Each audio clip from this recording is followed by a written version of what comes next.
Welcome to Life Sutras, where we have empowering conversations with thought leaders that will inspire you to be a healthier and happier version of yourself. We will explore science, the subconscious, as well as the spiritual. Good health equals harmony between many dimensions of mind, body, environment, and the unknown. Hi, I'm Aanchal Bhatia, author of Your Doctor is Not God and How to Be the CEO of Your Health. I believe that health is by choice, not by chance. I am a clinical psychologist by education and an entrepreneur by profession, and a social change agent by passion. I'm a wife and a mother of 2 boys. My husband and I are one formidable team, and that's how we founded Sydenham Clinic, a private health management clinic here in Houston. Welcome and let's explore. Hello and welcome to Life Sutras. My name is Aanchal Bhatia, and today we're joined by a very special guest who has had the good fortune of personally studying Buddhist practices and traditions with His Holiness the Dalai Lama, as well as Lopon Tenzin Namdak and Tenzin Wangyal Rinpoche. Dr. Alejandro Chaoul brings over 20 years of experience as a teacher in Bön Buddhism and Tibetan yoga. He has a doctoral degree in religious studies from the Rice University. He is the founder and director at the Jung Center for Mind, Body, Spirit Institute here in Houston, and is also the adjunct faculty member at the integrative medicine program at the MD Anderson Center. That's where we first met. It is the #1 cancer institute in the world, and it's commendable the amount of research that you've been doing over there. Dr. Chaoul teaches mind, body, spirit techniques aimed at reducing stress and also facilitating healing. So he is the mind-body director here at Sydenham Clinic. Because of COVID, we've not been able to get started the way we wanted to. We have a studio here where he can come and teach to all our members. So we're just waiting for physical contact to resume. But thank you so much for joining us. And I think your timing of talking to our listeners about the importance of mind-body practices couldn't be better timed, because of all the stress that surrounds us these days. Yes, thank you, Aanchal. Yes, it is a very particular time. And we always need mind, body, spirit practices, but sometimes we don't notice it until something hits. That's what I've noticed also working at MD Anderson, that sometimes people don't start doing these practices until they're diagnosed with cancer. Now we are all under this COVID-19, and stress is being building up. And some of the practices that can help with that is mind-body spirit practices. Mm-hmm. Before we get into, more on exactly what we can do in these times, I think it'll be very fascinating for all of us to learn about your personal journey and how you got started on this journey. It is quite fascinating. Okay. So partly, I think if I go back, and I'm originally from Argentina, and I was born in a very Catholic country in a Jewish family, went to a Presbyterian school, and I was always interested in different kinds of spirituality, actually, too. But something that early on happened to me was what I called existential attacks. So it was like the thing of, I'm going to die, and then what? And even though at that time it was really scary, I would sweat, I would my mind would be racing like crazy, trying to find responses. And then I would calm down or fall asleep. But really, I didn't have tools to cope with this. And one day, this book, Siddhartha by Hermann Hesse, came to my lap, and I read it, and it was very interesting because it talked about the suffering of birth, old age, sickness, and death. And I thought it was fascinating. Then I realized that it was the life of the Buddha. I didn't know that. But then through that, I started really being interested in techniques, meditation techniques from different traditions. I started with transcendental meditation through the Aanchal of a friend of mine. And then I came to the States to actually study advertising. But one of the things I got to do was also do classes in Zen meditation, in different other aspects of Indian traditions. I got to study vegetarian cooking with the Hare Krishna. I got to do a lot of different interesting things. And that led me also to think more of the philosophy of these traditions. And when I graduated, I also did a degree in philosophy and went into Oriental philosophy. And then I went to India. And I spent almost a year in India traveling, and particularly the areas that kind of touched me more closely were those of Ladakh, of the north of India. Beautiful, yeah. And where I met a lot of Tibetans besides Indians. And the Tibetans I resonated with very strongly. I did go to India really to look for teachers. And within the Indian tradition, I was with Yuji Krishnamurti and then with Swami Chinmayanandaji. But then really I met the Dalai Lama. He's known as the Dalai Lama and the Tibetan teachers. And that's where I was like, this is for me. Yes. And particularly in one of the first meetings with His Holiness, he said something that is so simple and yet it was so clear for me. He said, a good heart is the best religion. And as simple as it sounds, and I know maybe my kids would say, duh, but it really was very profound. In fact, it left me crying and weeping and sitting under a tree and just connecting for a while until from there I was able to come back and start taking teachings and so forth. So was that moment for you where you said that, I know what my path is? It was really the beginning of it. I don't know if I was that clear. I do remember an Indian friend there who said, it's good to dig in many holes until you find the water. And then when you find the water, keep on digging. Yeah. And I think that was the place where I felt, yes, this is it, because I had already been with other teachers, as I mentioned, and I love them and I still appreciate them very dearly. But there was something here. There was not only the openness and the depth, the laughter. If you've seen the Dalai Lama, now in these days, actually, you're able to, I was seeing him 2 days ago, Yes. So you could see him and as we were with my son watching him, his laughter. Yeah. I mean, my son loves his laughter. And so that part of it was also very important. I was in monasteries, of staying for substantial amounts of times. And again, there is, of course, the seriousness of the practice, but laughter is always there. And that, for me, was very important. It was a sense that it was a very open-hearted, human, and really connected to what's going on with me today. And if there's sadness, I can host that and I can work with that.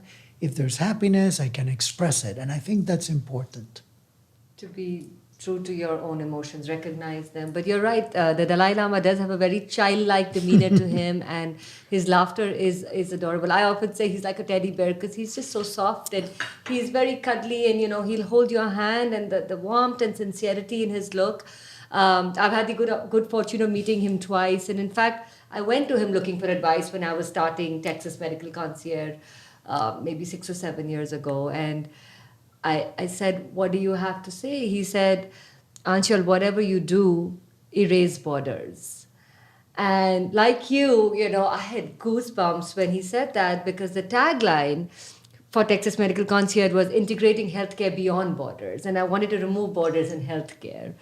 Now, of course, that meaning I take a lot more deeply, because I'm more passionate about removing borders between science and spirituality, between the physical and the subconscious. And, I think for me also, I found a direction, and His Holiness has, I don't know, he has that magical way of just pointing you in that direction. Yes, yes.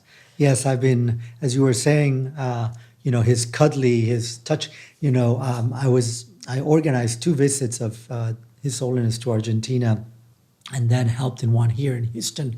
And I remember, when he was coming down from the elevator and we had to escort him to the car, he would grab your hand and he had this cushiony hands. Yes. And he was, and so even if it's a second, so present. Yes. And then he would be in this place talking to thousands of people. And everyone seems to feel that, oh, he's talking to me. He has this way of really being right there. And in fact, I remember again taking my son to a talk in Boston where His Holiness was talking about the importance of education, not just for the mind, but also for the heart. Yeah. And again, I think these things are so important and so important today as we think of how we're going to continue to educate both ourselves and our children. And, talking about the practices, I feel personally during these COVID times, it has given me a lot of help. Just having some sort of, I don't do the Tibetan practices, the magical movements, as you call them. But if you can, just go into a little basics of what is Buddha meditation. I know you have 9 chakras. So just a little bit about the breathing, the movement, Sure. Just a short Yeah, introduction. and that's why I brought this shirt. Uh-huh. So this actually, it says Salung Trunkor, which is what sometimes we put under the rubric of Tibetan yoga. So each word means something. So you mentioned magical movements. So Trulkor, that means magical movements. And Tsalung means of the breath and the channels, right? So like in Sanskrit, you would say lung would be prana and tsa would be nadis, right? Ah. So it's kind of the movements that you do with your nadis and your prana. And yes, as you mentioned, we have chakras. Actually, in our tradition, as you can see in my book, there's 5 chakras. Uh-huh. And partly is, as you work with that, these are, in a way, doorways, opportunities to come inwards and connect. Now, like any doorway, there can also be an opportunity to go out. And when we notice that we leave, well, just notice that.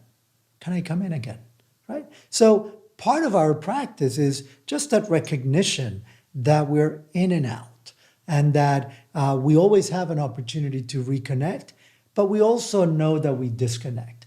And when you think of the main purpose, at least again, from the Buddhist perspective now for a moment, is when they talk about enlightenment or Buddhahood, right? Is to really be in that state of mind. Buddha means the awakened one. In Tibetan, we say Sanjie. Sang means clearing. Jie is extending. So it's like, can I be in that state of mind extended all the time? As they would say, 24 hours, 24/7, not even an iota of a moment separated from that state of mind. So, people like the Dalai Lama, like Lopun Tenzin, I feel they are there. For us, I think it's like noticing that we get distracted. Okay, come back. Distracted, come back. Can I stay a little more in? Can I stay? So the practices become a way to be familiar. As you cultivate this state of mind, you become more familiar with it. So this word in Tibetan for meditation, gom, means both this cultivation of this state of mind, the familiarity of it, but also the familiarity with the technique. So in a way, we have these, we call them the 2 wings of the Garuda bird, this mythical bird, that when it's born, it already knows how to fly. So when we're born, we have the potentiality of being enlightened. But we need to practice. We need to practice our flight of one hand or one wing is wisdom, one wing is compassion or methods. And we need to do them together so we can be in that state. So particularly in this moment, I think this is crucial, that when we're doing things to relieve our own suffering and connect to our own wisdom, we're also doing with the intention, the altruistic intention that we're doing it for other beings. Otherwise, if we do it just for us, it's what we call a very little purpose, small vehicle. You know, when we do it for a big way, this big vehicle to be able to bring that to a larger group. That is beautiful. And maybe that will, because I always find myself, going out of state very often because, when you're working and you have kids and you have life.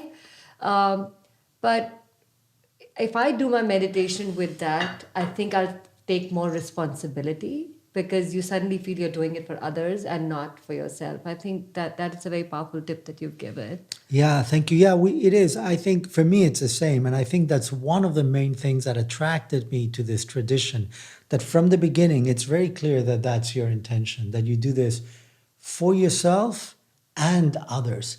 In fact, one of the first times I met His Holiness, it was the 40th anniversary of the TCV, the Tibetan Children Village.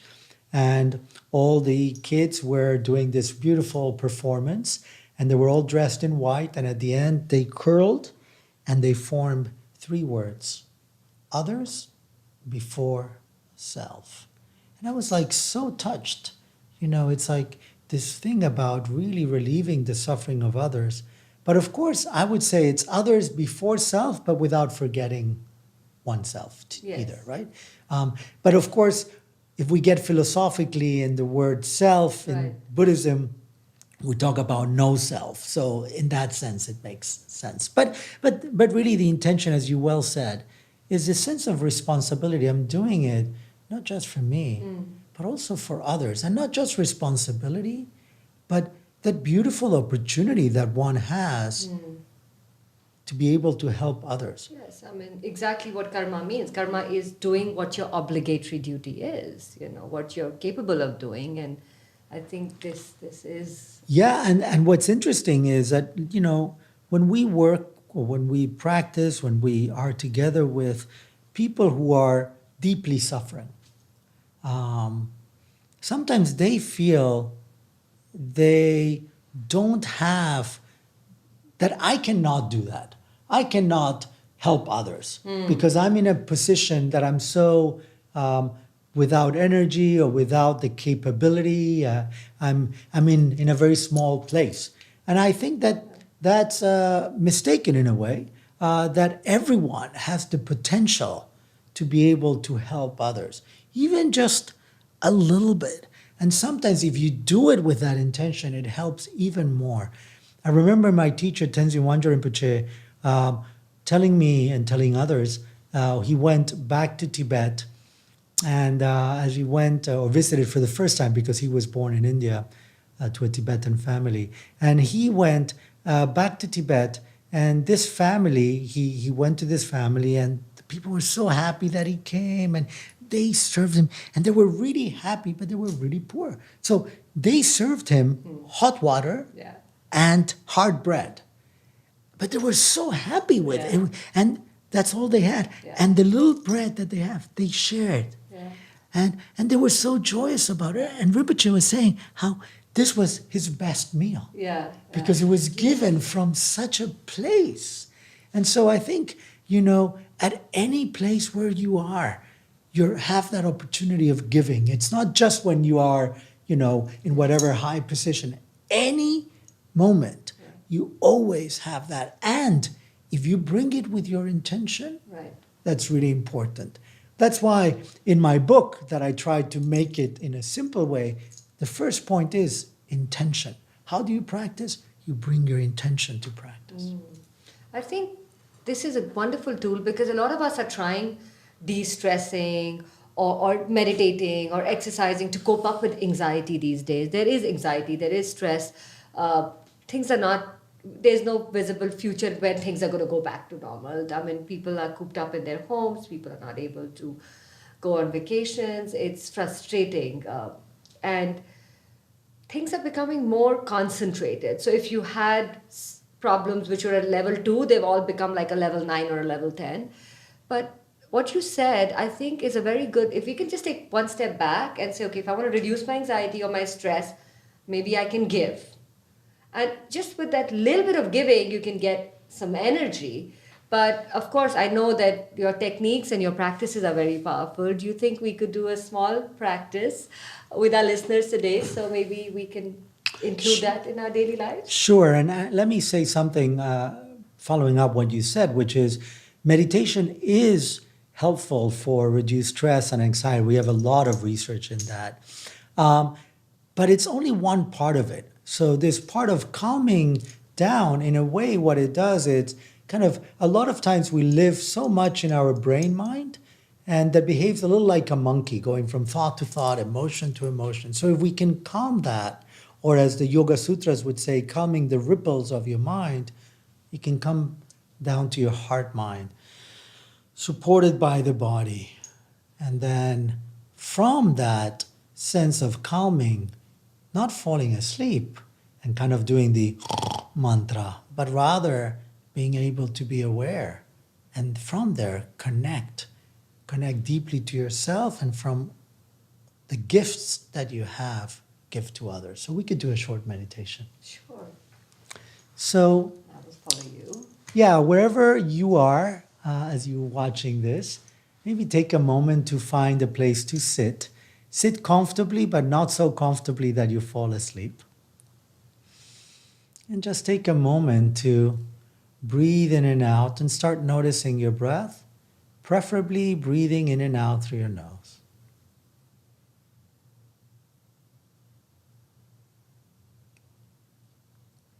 So as you're breathing, you're slowly in the exhalation letting go of that last talk or that last email, that last text, that last meeting, and breathing in, reconnecting and dropping into this present moment. And do it a few times.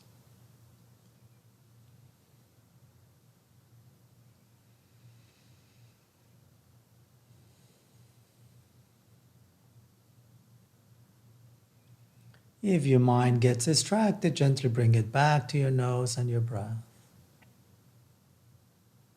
Without judging the distraction, without criticizing yourself from being distracted, just come back to your breath and your nose. Your eyes might close slightly, but not too tight. Or if you want to leave them open, look to the tip of your nose and downwards in a peaceful gaze.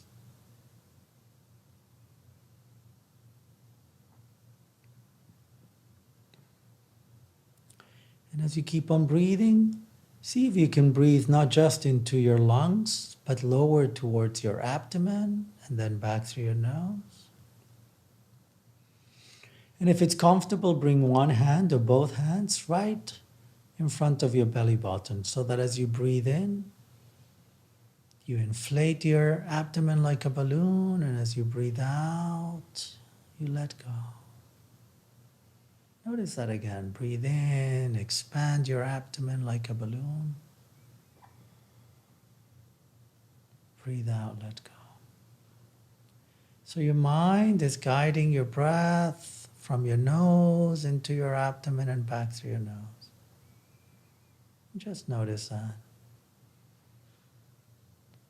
Notice how it affects your sitting posture. Your sits bones on the chair or whatever surface you're sitting. Relax into it. Notice your feet touching the ground. And feel the support of the floor, the chair, the cushion, the earth sustaining us all. So if we were doing the meditation here, we would all be in the same room. But now we're still all in the same earth. So we're all being sustained and feel supported by the earth, wherever we are. Keep on breathing. And notice that area of your abdomen and lower back, and straighten it a little bit so it supports straightening your back and spine. And if it's comfortable, stretch your arms up And as you stretch, keep on breathing, bringing breath to the whole body. Elongate your spine, maybe bringing breath even to every vertebra as you stretch and breathe and let go tensions. It can be like the tree outside, this big tree with branches, but the roots way on the earth. And as you expand, you keep on breathing, bringing that breath into your chest, but also into your abdomen. And slowly, when you're ready, relax your arms and let them rest on your abdomen, or actually right below, kind of on your lap. Palms up, elbows out. Keep on breathing as that supports an open chest and open heart.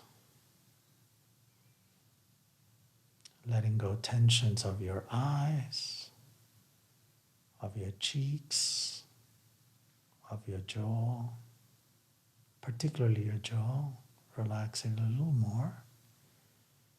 And rest your tongue in your upper palate.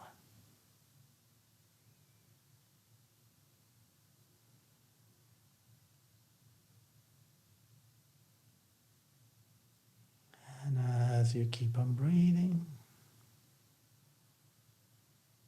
find a rhythm that is comfortable to maintain the mind's attention on the breath. And then if you get distracted, just come back. Just a few more breaths.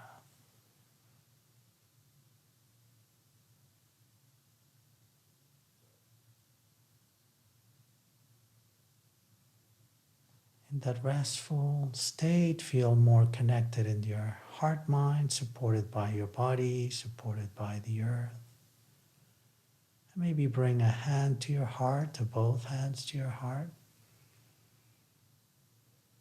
That place where you can breathe and notice what is there. Saying with your hands, I'm here for myself. And notice what comes up. And maybe there is a sense of anxiety or difficulty, uncertainty, whatever it is, it's fine. Allow it to be there. And breathe into it.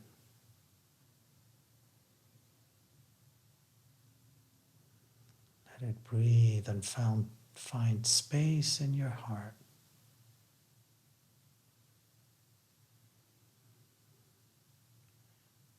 So with your hands, it doesn't feel alone. It feels protected, connected. And with your breath, it also feels cared.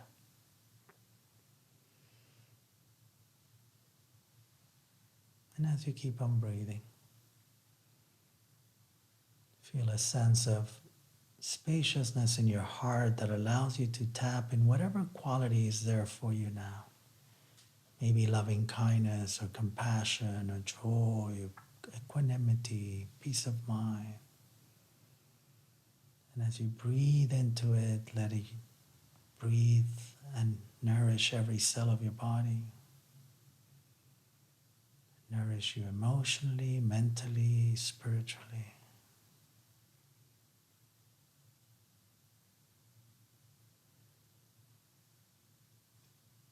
Pay attention how you feel now.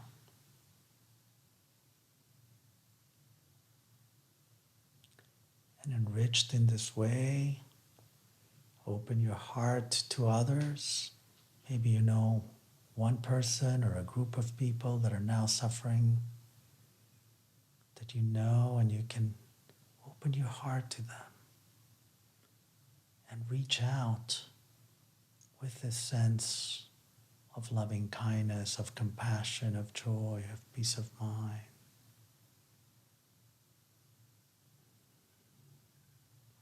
Maybe you can extend it even beyond the people that you know. So many people are going through so many difficult times, situations, sickness, death. be open, share, do this practice for their benefit as well. And as we close for this practice, take a moment to just notice how you feel now, breathing in a giving and receiving mode. That you're able to receive from others and to give to others.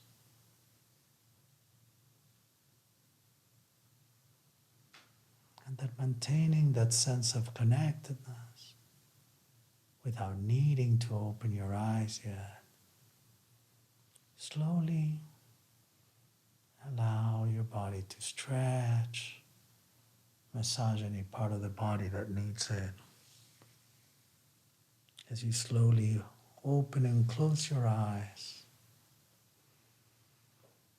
as you integrate with the external world without losing touch of your inner home.